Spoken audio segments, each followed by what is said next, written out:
By the time my father finished reading the letter, he was staring at me like he didn't recognize his own son. 30 seconds earlier, he'd been laughing about how successful his business still was, talking loud, the way he always did at the kitchen table, like everyone in the room needed to hear him. Then he saw the sender's name, mine. The room went quiet, except for the slow ticking of the wall clock above the fridge. My dad read the line again, slower this time, like maybe he'd misunderstood something. He looked up at me, and that was the moment he realized the person holding his company's debt was sitting right across from him. The strange thing is, if you had walked into our house that night, nothing about it would have looked dramatic. Just a regular Tuesday. The kind where the kitchen smells like garlic and butter because my mom is making something simple after work. The overhead light buzzing faintly above the table. My sister tapping her nails on her phone screen like she always did when she was bored. And my dad sitting at the head of the table, talking. He had a way of filling a room with his voice. Not angry, just confident. The kind of confidence that comes from doing the same job for 30 years and believing that means you understand the world better than everyone else in it. That night, he was talking about business again. People keep saying construction's slowing down, he said, leaning back in his chair. But not for me. My company's still booked out months ahead. He said it loud enough that my mom glanced up from the stove and nodded like she'd heard the same speech 100 times. Maybe she had. I sat across from him, rolling a fork between my fingers while he talked about contracts, crews, and suppliers who didn't know how to run a real company. None of that surprised me. My dad had built his construction business from nothing in the late 90s. Small projects at first, decks, roof repairs, then commercial renovations once the company grew.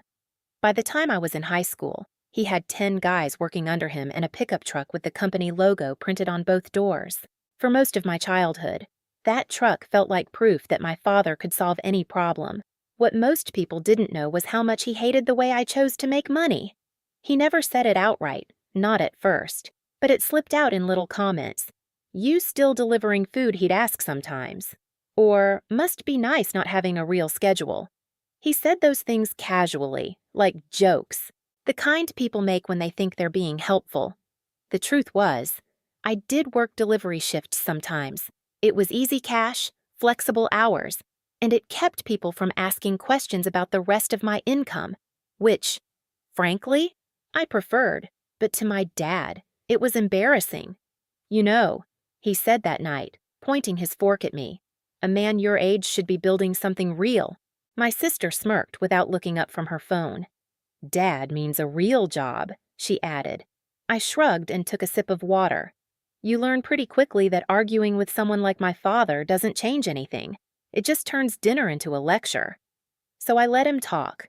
He went on about the economy, about contractors who couldn't manage their cash flow, about companies that were too stupid to survive. At one point, he even laughed and said, "Half the guys in this industry don't even understand their own debt." I remember that line clearly, not because it was unusual, but because a few hours later, that sentence would start sounding very different in my head, at the time. Though, dinner continued exactly the way it always did. My mom carried the plates to the sink. My sister disappeared upstairs. My dad wiped his hands with a napkin and checked his phone. No one in that kitchen had any idea that the envelope sitting in the mailbox outside the house was about to change the way my father looked at me forever. A couple of weeks before that letter showed up, something small happened that didn't seem important at the time. You know how moments like that work. They pass quietly, almost invisible, until later when everything else starts making sense. It was late afternoon when my dad asked if I could drive him to a supply yard across town. His truck was in the shop again, something about the transmission slipping. "Just a quick stop," he said while pulling on his jacket. "I've got to talk to a guy about a materials order." The place was one of those contractor yards that smelled like sawdust and diesel fuel. Forklifts whining in the background, stacks of lumber taller than a house, guys in work boots shouting over the noise. My dad walked in like he owned the place. That was his style. He knew half the suppliers in the city and treated every counter like a stage. "Rich," someone called from behind the desk. A man in a faded baseball cap waved him over. I stayed near the entrance. leaning against a rack of PVC pipes while they talked. At first, it sounded like normal contractor talk, delivery schedules, price changes, the usual stuff. But then the tone shifted. The man behind the desk lowered his voice slightly.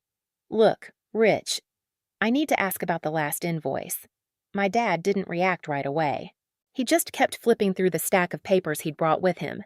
"What about it? It's been sitting for 60 days. My dad gave a short laugh. "Relax, you'll get your money." The man didn't laugh back. "You know our policy," he said. "After 90 days, it goes to collections." My dad waved his hand like he was brushing dust off the conversation. "It won't come to that." Then he changed the subject so quickly it almost felt rehearsed.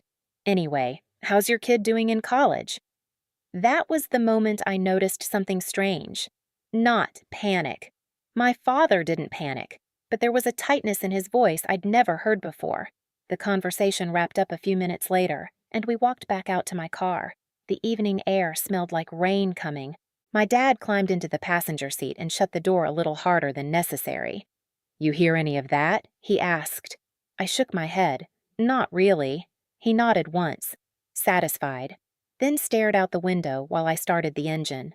For the next few minutes, he talked about something completely unrelated: traffic, construction on the highway, a new project he was bidding on.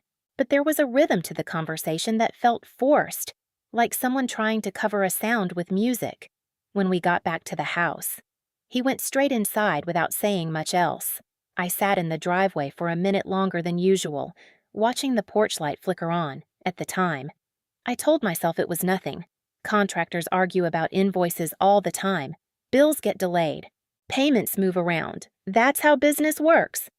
But later, when I started connecting the pieces, that afternoon at the supply yard kept coming back to me, because it wasn't just one invoice. It was the first sign that my father's company wasn't as comfortable as he made it sound at the dinner table. And more importantly, it was the first time I realized he might not understand how serious his situation actually was.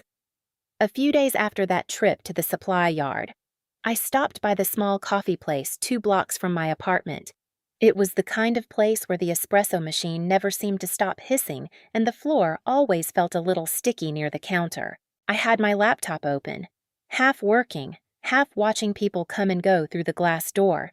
That's when my phone buzzed. It was a notification from one of the investment dashboards I check every few days.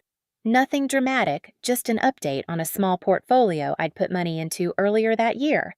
Distressed commercial debt. Most people don't pay attention to markets like that. It's not glamorous. It doesn't come with headlines about tech startups or crypto millionaires. But if you understand how business loans move after companies start missing payments, you realize something simple. Debt rarely disappears. It just changes hands. I opened the dashboard and scrolled through the latest additions to the portfolio. A list of companies, loan numbers, outstanding balances, normal stuff. Until one line made me stop moving the trackpad. At first, it didn't register as anything important, just a company name. But then, my brain did something strange. It replayed the way my father had said a sentence at dinner the week before. Half the guys in this industry don't even understand their own debt. I looked at the screen again. The company name felt familiar in the way a song lyric does when you can't quite remember where you heard it. Then it clicked. Carter Construction Services, my father's company. For a few seconds, I honestly thought it had to be a coincidence. Carter isn't exactly a rare last name, so I clicked the file. The details opened in a small window: loan originator, outstanding balance, delinquency timeline, 90 days late. My stomach didn't drop. It wasn't that kind of moment. It was more like the quiet feeling you get when two unrelated thoughts suddenly lock together. I leaned back in the chair and read the entry again. The loan had originally been issued by a regional commercial lender when the payments stopped coming in regularly. It had been bundled with a group of other delinquent loans and sold as part of a secondary debt portfolio, which meant something important. The bank that gave my father the loan wasn't the one chasing it anymore. Someone else was. I checked the transaction history on the portfolio. The acquisition had finalized 2 days earlier, and technically speaking, that meant something else too. A portion of that portfolio belonged to me. I sat there for a long time, watching the reflection of traffic move across the coffee shop windows. My dad's voice from the supply yard replayed in my head. Relax, you'll get your money. At the time, I'd assumed he was talking about a delayed invoice. Now it looked a lot more complicated than that. The strange thing was, I didn't feel victorious, not even surprised. Mostly, I felt curious, because I still didn't know one very important thing. Did my father realize his debt had already been sold? Or was he still sitting at the kitchen table every night, talking about business like nothing had changed? What I didn't realize yet was that the answer to that question was already on its way to our mailbox. I didn't tell anyone what I had seen that afternoon. Not my mom, not my sister, definitely not my dad. Instead, I did what I usually do when something doesn't make sense. I went home, opened my laptop again, and started reading. The strange thing about commercial debt is that once you start digging into it, the story of a company starts to show up between the numbers, payment schedules, missed deadlines, partial transfers that arrive just late enough to keep lenders patient for a little while longer. My father's company history sat there on the screen in quiet rows of data. The loan itself wasn't enormous by construction standards, but it wasn't small either. A line of credit used to cover materials and payroll during bigger projects. The kind of loan a contractor expects to roll forward as new jobs come in. Except this one hadn't rolled forward. The payment timeline told a different story. 2 late payments 6 months ago, then 3. Then a stretch of silence long enough that the lender had flagged the account as delinquent. I kept scrolling. There were notes attached to the file from the original lender's servicing department. Short, factual lines, the kind of internal comments no one outside the bank usually sees. Client reports temporary cash flow issue, extension request pending review, borrower communication inconsistent. That last line stuck with me. Borrower communication inconsistent. It sounded polite, corporate, but what it usually means is simple. The borrower has stopped returning calls. I leaned back in my chair and rubbed my eyes for a second, because suddenly that conversation at the supply yard didn't sound like a random invoice dispute anymore. It sounded like the outer edge of something much bigger. Still, owning a piece of the portfolio didn't mean I controlled the debt. Not yet. In distressed debt markets, portfolios are often divided among multiple investors, small slices sold here and there, like pieces of a puzzle spread across different accounts, which meant if I wanted to understand the situation clearly, I needed to know one thing: who actually controlled the loan? The platform listed a servicing contact, so I called. The line rang twice before a man answered with the kind of calm voice you hear from people who spend their days discussing numbers instead of emotions. "Asset management," he said. "Daniel speaking." I introduced myself and gave him the portfolio reference number. There was a pause while he pulled up the file. "Right," he said after a moment. "Carter Construction Services." Hearing the name out loud felt different than seeing it on a screen. I kept my voice neutral. "I'm one of the investors in that portfolio. I was hoping to understand the current structure." More keyboard sounds on the other end. "Well," Daniel said slowly, "the original lender sold the note earlier this week. The servicing rights transferred yesterday." My fingers tightened slightly around the phone. "And who holds the controlling position?" Another pause. Then he said something that made the entire situation shift in my mind. "Technically, you do." I didn't say anything for a second. "Excuse me. You acquired the largest share of that loan through the portfolio allocation," he explained.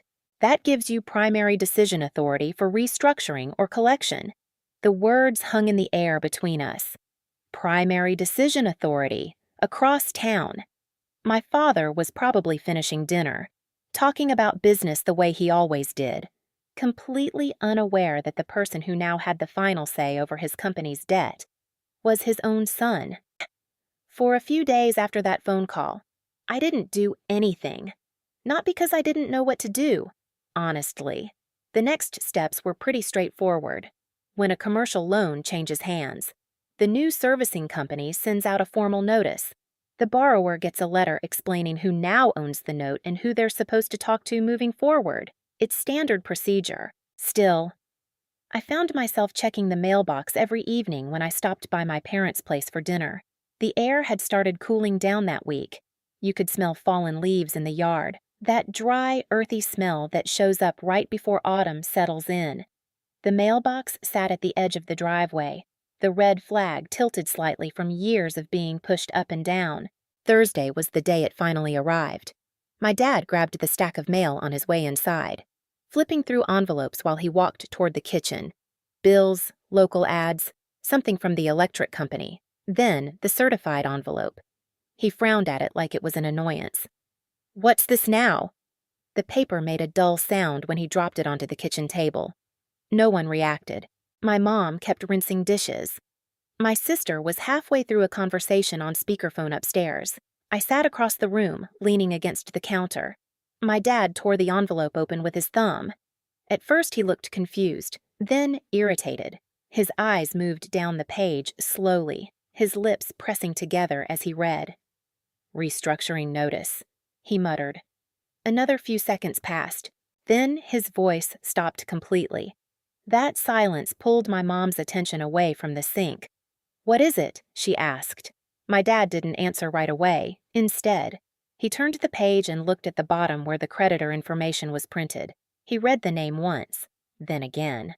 The wall clock above the fridge clicked loudly into the next second. My father finally looked up, right at me. His eyebrows pulled together like he was trying to solve a math problem that didn't make sense. "Henry," he said slowly. I didn't move. He held up the letter. "Why is your name on this?" The kitchen felt smaller than usual. The hum of the refrigerator filled the quiet space between us. I pushed myself off the counter and walked over to the table. "Because I'm the investor holding the controlling share of that loan," I said. My dad blinked. "You're what." I pulled out the chair across from him and sat down. "The original lender sold the debt earlier this week," I explained. "It was bundled into a distressed portfolio. I bought a portion of it months ago." He stared at me like I'd started speaking another language. "You bought my debt." "Not intentionally," I said. "But yes." My mom had stopped drying her hands with the dish towel. My dad leaned back in his chair slowly. For the first time in my life, the man who always had an answer didn't. No one spoke for a while after that. The refrigerator hummed behind us, steady and low, like the house itself was waiting to see what my dad would say next. He picked up the letter again and read it more carefully this time, slower, the way people do when they realize something important is actually real. "What happens now?" he finally asked. Not angry, not defensive, just tired. I rested my hands on the table. "That depends," I said. "The loan can be restructured, payments can be renegotiated, but it means looking at the numbers honestly." He didn't answer right away. For most of my life, my father had been the person everyone else depended on, the guy who solved problems before they grew large enough to scare anyone. That night was different. For the first time, he wasn't the one explaining how business worked. He was listening.